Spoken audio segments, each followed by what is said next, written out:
They could never create these brands, right, on their own in a think tank with a bunch of suits, no offense. And that's proven, that's just a fact. They haven't. They have to find, crazy hoteliers who do it on their own, who create something unique to then buy.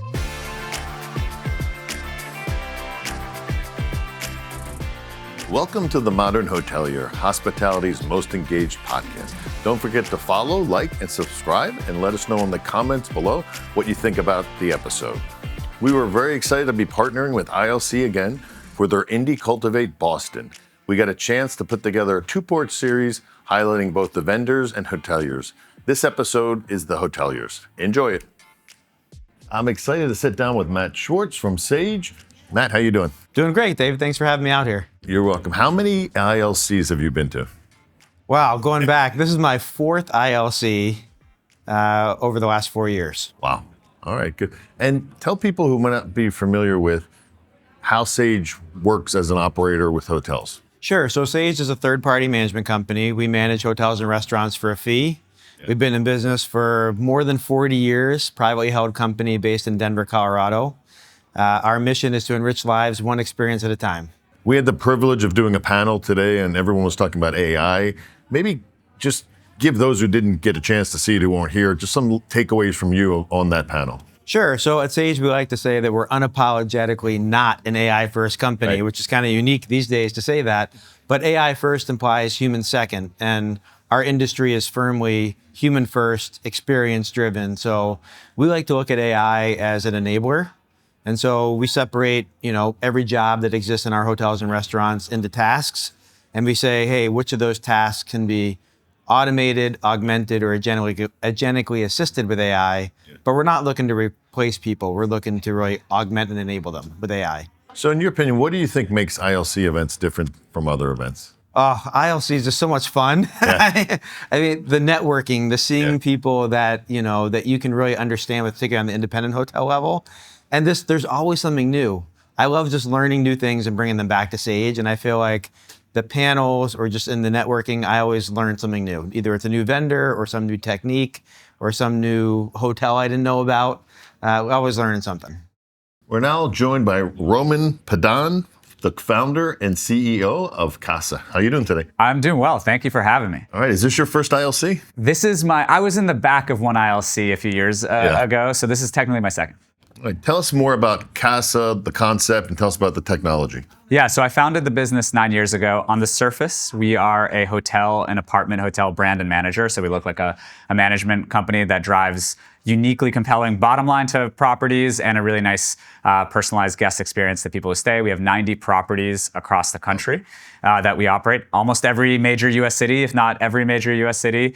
And below the surface, we have built our own technology stack, our own PMS, property management system, and kind of that's end-to-end with our operations is really seamlessly integrated. That allows us to lower the cost structure of operating boutique hotels and apartment hotels and drive higher RevPAR to those properties while delivering a really nice and compelling guest experience. And so we've been doing this for 9 years. We've been proven in the industry. It's been an interesting ride, but that's who we are. What's an upcoming trend that we'll see more in the independent hotel space?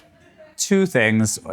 Everything is about AI right now, which is why I think the trend is going to be about humanity, right? When AI takes the rote and hopefully automates it so that people on hotel teams can focus on the actual hospitality. That's what our aim is to allow the technology to go in the background and the foreground to be the hospitality. And I expect as people get inundated every which way with AI, that a human-centric approach will really resonate. That's one. And the other is, there's been a tyranny of brands in this world, where the big brands sort of gobbled up every new brand that's been created. And as a result, I feel like there's a vacuum of creativity, not because there's a lack of creative energy, there's so much energy here, but because it's so hard to build a hotel brand right now. And so I think there's gonna be a trend where people are gonna be independent, but not alone. And that not alone means they'll find platforms that help them build what they want to build at a lower cost and faster without having to be put into the straitjacket of the hegemony of kind of the big brands. And I love the big brands, but there's got to be more creative juice that is independent of them. And tell us more about what you're building that's helping hotels. Yeah, so that problem I mentioned where it's really difficult to build a hotel brand, that's one that we felt viscerally. We had to build the infrastructure below the surface. And something that I'm sharing here, it's not on our website. I shared it, quietly on stage, is powered by Kasa, where we have spent 9 years building the property management system, the revenue management, the accounting and finance that's really efficient and effective. And I know there are listeners who are passionate hoteliers building a hotel brand or a hotel management company who are mired by stuff that they're not best in the world at, like building finance and accounting, or maybe they are, but they want to focus on the creative and the activation of the property. So Powered by Kasa is like Shopify for hoteliers. It takes what we had built below the surface and gives it to them almost as a service. And we're being very selective. It's not on our website. I'm sharing it here because your audience is some of the more capable folks in hospitality, but it allows them at a lower cost and faster to build a management company and brand, and allows us to focus on the tooling and them on the creative, the hospitality, and the activation. We do everything off-site. They do everything on-site, so that's how we're helping. And what do you love most about ILC? That's the independence, the passion, the vigor of and energy of creatives who are building something. That is the creative energy that I want more of in the hotel world. I'm now joined by Jen Parks from WorldHotels. Congratulations on your new role. Thank you so much. Thanks. How many ILCs have you been to? Ooh, I think this is number 9, Wow. actually. Yeah, so big believer in ILC and this community that they've built. It's pretty incredible and so different from every other conference out there. For those who might not be familiar with WorldHotels, tell us a little bit about. Yeah, so we are a collection of over 150 independent, upper upscale luxury hotels around the world. It was founded 55 years ago by hoteliers. And so our goal is to really help support them, give them the tools that they need to be successful, from our global sales team to rewards program, and kind of the backing of a larger company, but allow them to be flexible and be able to operate their hotels the way they want to. Is there a trend you're seeing in the independent hotel space? Yeah. So our really exciting news that we announced last week for WorldHotels, it's a new brand called Backdrop by WorldHotels. And I very much think that, we're catering to what guests are looking for. And it's a trend in the independent space that guests want to connect with nature as much as possible. They want to really immerse themselves in the place and the destination. And so Backdrop Hotels is going to give them just that. So it's upscale glamping, river cabins, kind of that whole outdoor experiential travel. That's what we're building with Backdrop. And what makes ILC different from other shows?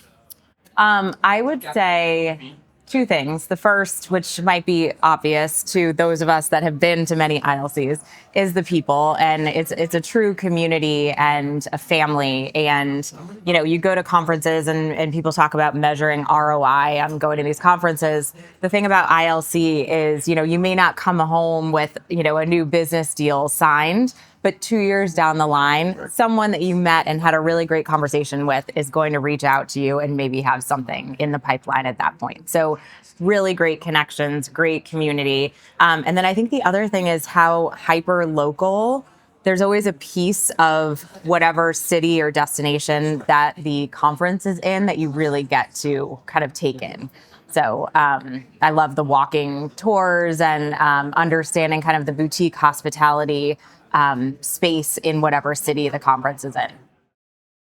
I'm now joined by Brian Meyer from Flowhum. How you doing, Brian? I'm great. How are you doing today? Good.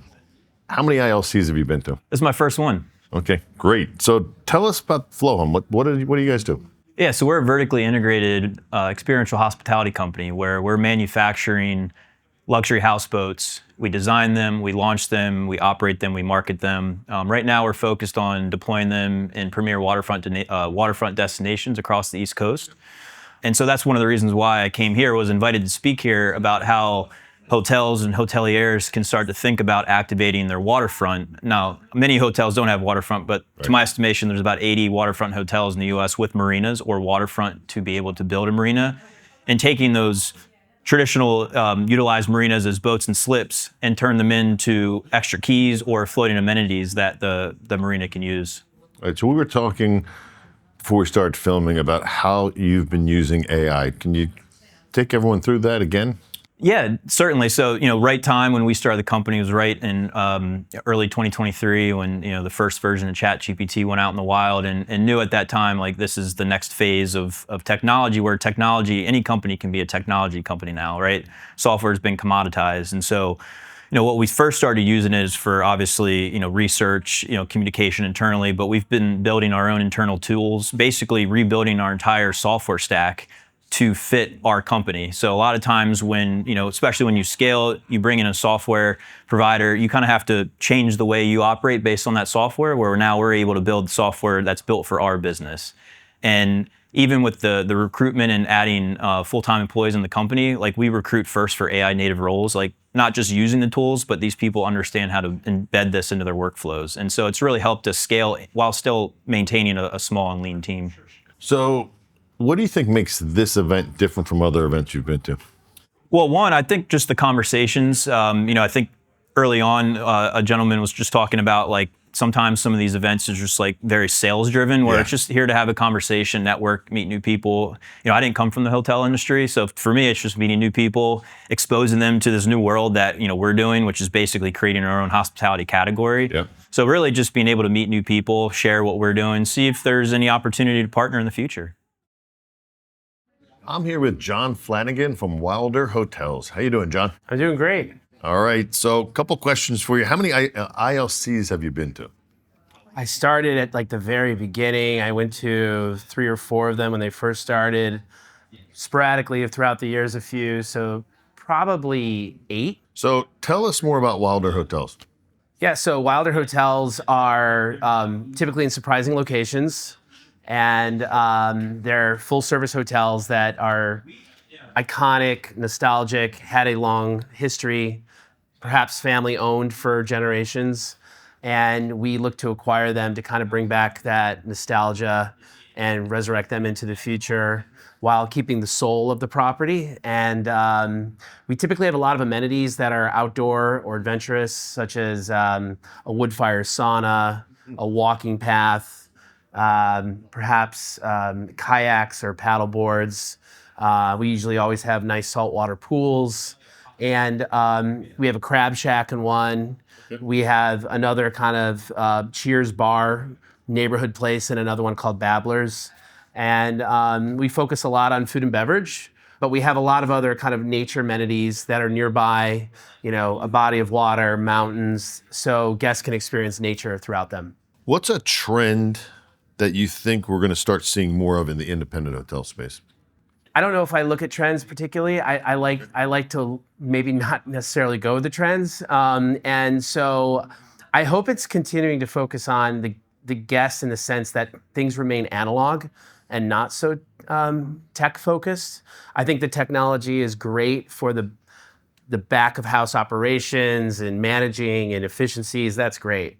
I think when I go to a hotel, I want to have a great human connection. I want someone to actually care about me. I want to, touch, feel, and feel like there's a real soul at the property. I think that the more the corporate flagged hotels continue to stay corporate and flagged, the more people are going to want that not commodity experience where they feel a connection to the property and the soul. So I know that's what I'm going to focus on, and I think that independent hotels really get that. We talk a lot, especially on our Hot Topics episodes, about how the brands are acquiring a lot of the independents. Does that bother you? Well, I mean, I think the biggest form of flattering is copying you, right? And So they could never create these brands, right, on their own in a think tank with a bunch of suits. No offense, and that's proven. That's just a fact. They haven't. They have to find, crazy hoteliers who do it on their own, who create something unique to then buy. And a lot of hoteliers, it makes sense because at some point you don't do all this work not to get some kind of return. So I don't think that trend is ever going to stop if you have a valuable brand that people like, right? So what do you think makes ILC different from other events? It's intimate, it's small. I think there's 150 people here. You can really talk to people.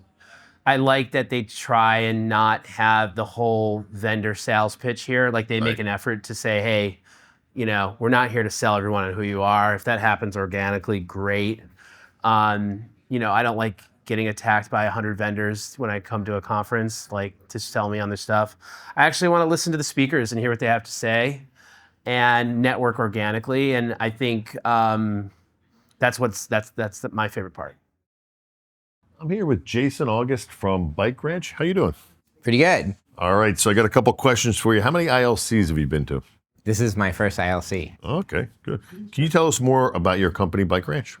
Yeah, so we are creating a new experiential resort in Tucson at the entrance to Saguaro National Park.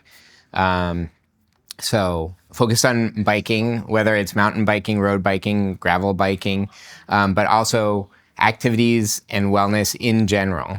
So activities meaning we'll have excursions for hiking and mountain biking, of course, rock climbing, city excursions, designed to be a transformative experience. So a large part of that is like health assessment and peak performance coaching and things like that. So we're in pre-construction now. We see that a lot of our bookings will come from corporate groups, and of course professional cycling teams and stuff like that. The idea behind Bike Ranch as a brand is that like many of us grew up with positive experiences around biking. And so it's something that a lot of people can connect with, and it's like energizing. And so that's where everything came from. What do you see? So this is interesting because we're seeing this is not, I don't know if you would categorize this as wellness, but what trends are you seeing? And as you worked on this project, what kind of trends are you think are happening in the independent hotel side? Yeah, definitely wellness. I mean, so we're focusing on wellness in the built environment as well as like the food that we serve and everything, but everything from circadian lighting to materials that do not harbor mold and mildew in the built environment. And then, to the general activities that we're doing, all the biking and everything. So just having active experiences, we see that that's very important. So, instead of being a box to sleep in, right? Even if it's a pretty box to sleep in, it's that you're going and you're living an experience at Bike Ranch. So we're creating a whole ethos around what Bike Ranch is. So we could have different locations of Bike Ranch around the world. They might not look the same, but they might not even be configured the same. But when you go to a Bike Ranch, you feel the energy, and you're there to experience something with either whomever you came with or the other guests at the ranch. So this is your first ILC. What are your impressions so far? It's great. It's very different. I've been to the lodging conference, the hospitality show, Alice, all these other events in the past few months, and it's nice to be here. It's a more collaborative, lower key environment, but at the same time with some really good talks. It's nice to be, it's more of like being with a cohort than just being one of 3,000 people going through, a big event.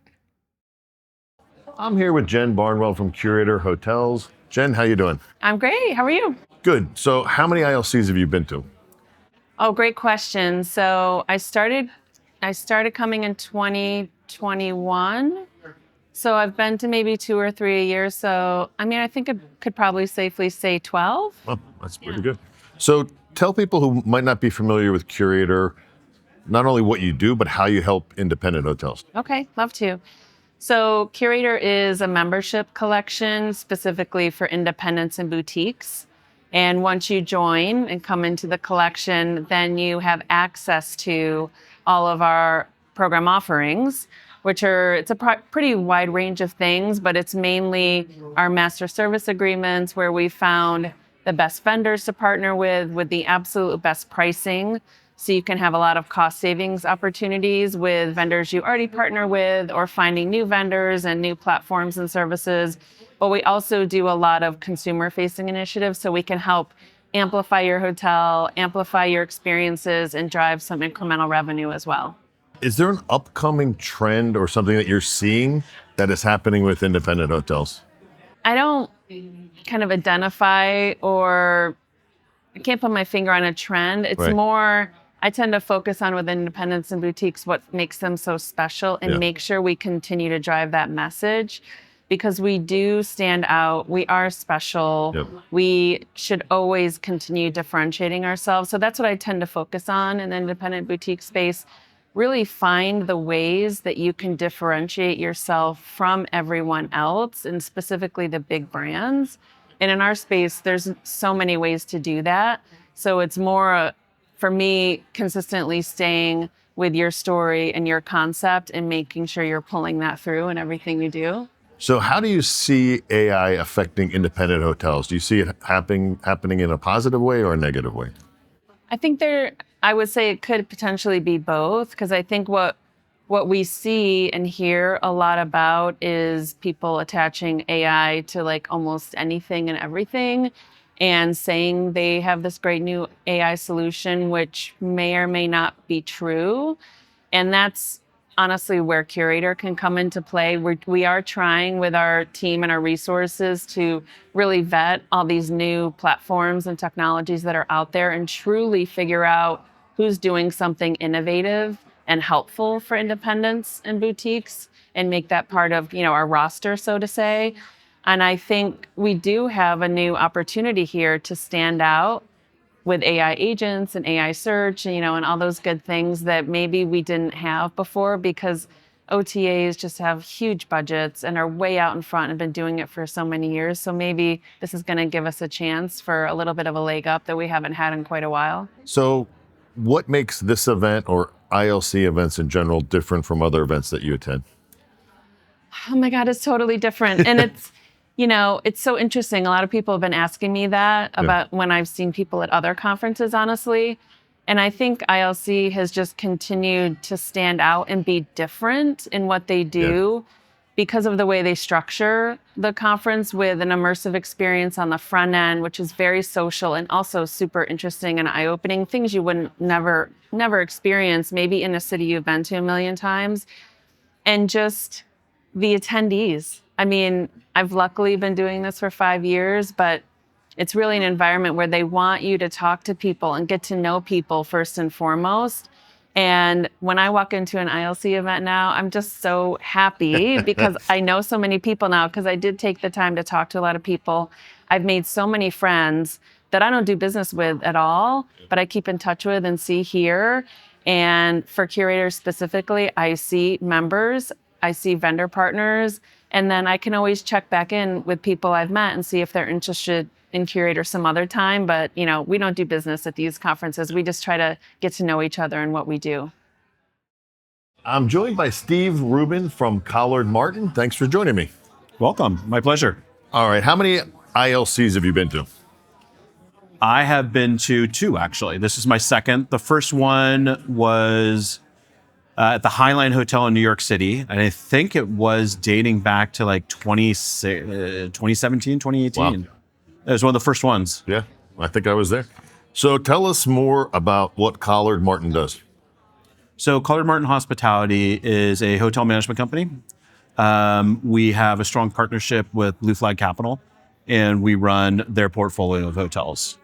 So the hotels that we currently are running and managing are the Faraway hotel brand. Yep. So very sought after leisure destinations, mostly seasonal properties, very intimate, very highly focused on customer service. And we're about to open up 2 Faraways, one in Sag Harbor and the other one in Jackson Hole. And those will accompany, of course, the 2 that we have currently, which are in Nantucket and Martha's Vineyard. And then we have independent branded hotels too. Is there a trend that you're seeing that's happening this year? Oh, wow. It's interesting when you look at this year and use the word trends, because I feel like, right now, everything that's kind of happening is not necessarily on trend because of the market, the environment, politically, economically, right? So there's a lot of little things I feel like are gonna morph over time. I would say that from an industry standpoint with trends, like with this conference, there's a lot of conversation on AI. I don't know, I feel like that's a trend from a standpoint of the conversations that everyone's having, but where to nail it down and say, hey, this is going to be the trendsetter and is going to be alive in 5 years. That's where I think we're figuring a lot of that stuff out. So I think that there's a lot that's out there this year within travel, not just from the consumer standpoint, but from the management standpoint and the technology standpoint. But what's going to actually stick is still a bit unclear. And what makes the ILC different from other events? ILC, just due to its nature and size, is more intimate. You really get a chance to actually speak to people. The conversations that are had on the panels are more open. So you have that opportunity to go deeper into conversation and be more honest. So I feel like you end up meeting a lot of great people at ILC. It's definitely, you learn a lot of things because of that intimacy and the level of people that are here. So how has Boston been for you so far? It's been really great. It's nice to be back in the city. I've been in Boston many times. I have some relatives that live here, so I've been visiting over the years, and the city is really alive. Obviously, the Yankees and the Red Sox were playing. The Celts and the Sixers have been playing. Yeah. There's a lot of energy here, much like Philly, where I'm from. It's a sports town and pretty gritty, so that's great. And then having our event here has been really good. There's a lot of travel and travel tech that is based here in Boston. So we're sort of tapped into a little bit into that ecosystem, which is wonderful. So overall, really good. And a lot of the attendees seem to have really enjoyed being here. Tell me about your project in New Hope, which is close to my hometown.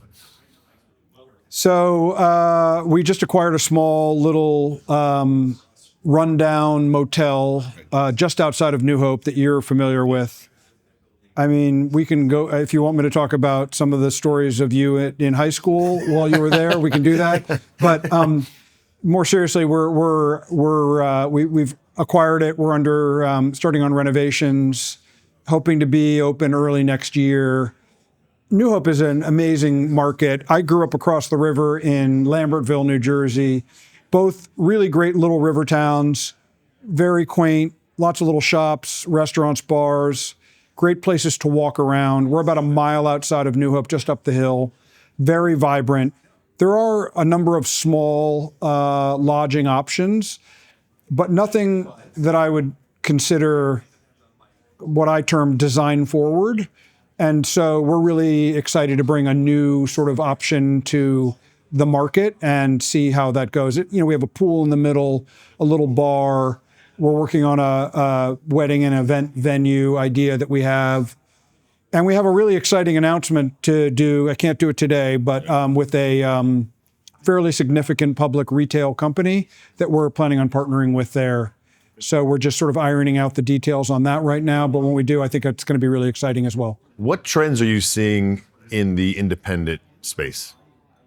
I think right now at Cultivate, we talk a lot about innovation. Yep. Part of that innovation is technology and AI. Everybody's talking about it. I understand that. We're all very focused on how independents can compete versus the bigger brands and how we can do more direct bookings and rely less on OTAs. And so I think that's something, I think the answer is not here yet, right. But I think it's something that people are really thinking about trying to figure out how to do that, because we had somebody bring up today, on a hotel that has a $350 ADR, if you get a direct booking, might cost the hotel $10. If you go through an OTA, it probably costs the hotel $60 or $70. it's a big delta there. And so that has the ability to really change and level the playing field if we can figure that out. So I think that's a trend that people are very focused on. What's coming up for ILC? What events? So we're going to be in Jackson, Wyoming, in the Grand Teton Mountains, June 23rd and 24th. Super excited, and have some really interesting speakers already lined up for that, and a couple that we're hopeful we're going to confirm soon. So that's going to be great. That's a 1.5-day event, and then at the end of the year, our Congress, which is 2.5 days in Miami. I don't have a location yet, but October 27th through the 29th. Okay. Very excited to do that. And then who knows what's in next year. I'm just one step at a time here. All right, good. All right, thank you. I appreciate it. Thank you for letting me come on. You made it to the end of The Modern Hotelier. Thanks for watching or listening. The Modern Hotelier is produced by Modern Hotelier Media. Make sure to like and subscribe if you're listening on YouTube, or subscribe wherever you get your podcasts. If you know a good guest, sponsor, or have media needs, feel free to reach out to us at hello@themodernhotelier.com. Thanks and have a great day.